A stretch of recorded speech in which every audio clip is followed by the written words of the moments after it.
with another recorded PowerPoint. I thought you guys had some fun with it last time. And so I wanted to record another one so that you guys could watch it multiple times if you wanted at home or even during the lesson with your approved devices. Today's going to be very short. I'm just going to be talking about a few impacts, that means result or effects, of westward expansion on the lives of American Indians.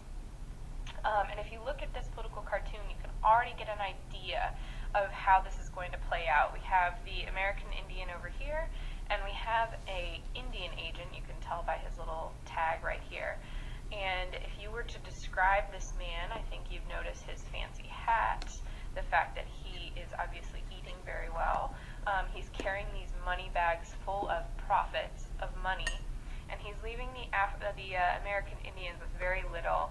The American Indian looks like he's very small and doesn't have much left to his name. So that's going to set the stage for these impacts or the results of westward expansion on American Indians. So these are the 5 ideas or themes that I want you to think about when you think about westward expansion in American Indians, and we're going to talk about each one of them. First, American Indians opposed or fought against westward expansion. And as you can see, this is Geronimo. He was a very famous American Indian warrior.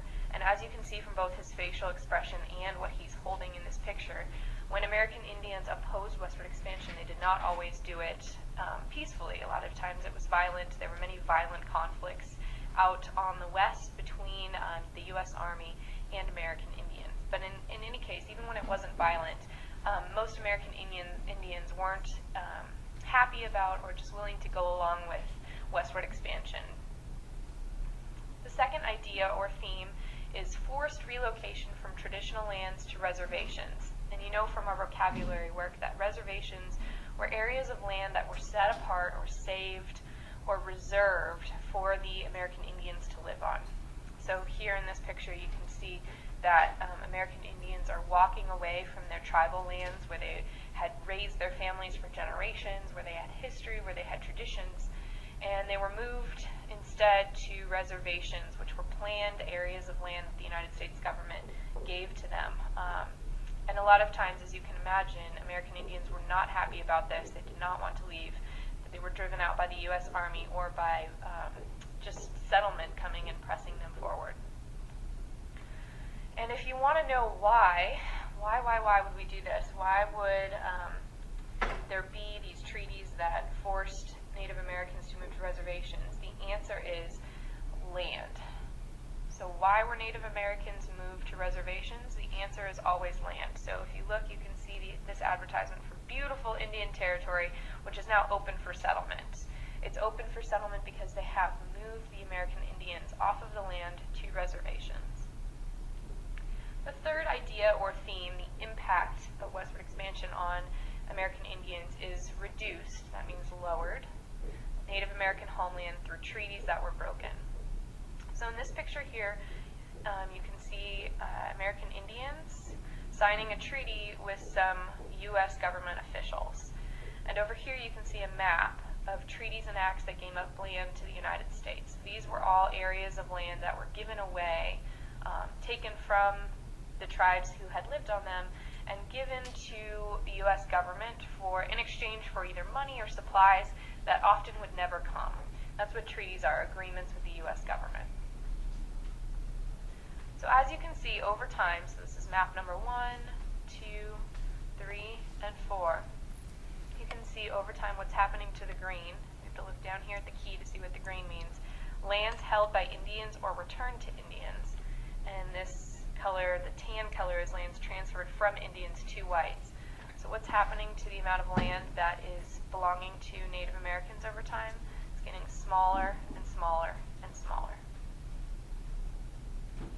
The fourth thing that happened was reduced, again that means lowered, population through warfare and disease. So this is an image from the Battle of Wounded Knee right here, and we're going to be talking about that in just a moment later on in class. But you can see over here on this chart the Native American population, so this is measuring it over here in thousands, and then this is measuring over time what's happening to it. And you can see the general trend is going down, the population is going down over time as a result of war and disease.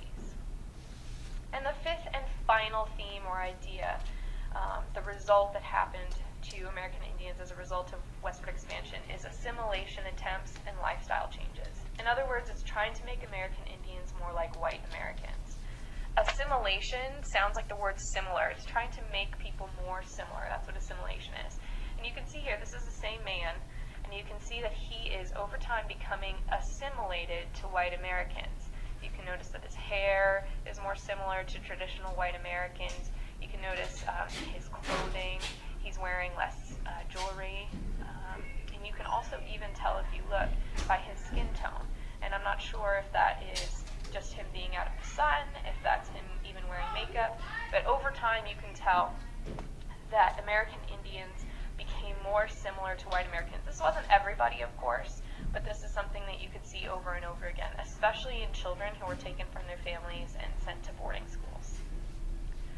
So in summary, these are the 5 ways that American Indians' lives were impacted or changed or had an effect of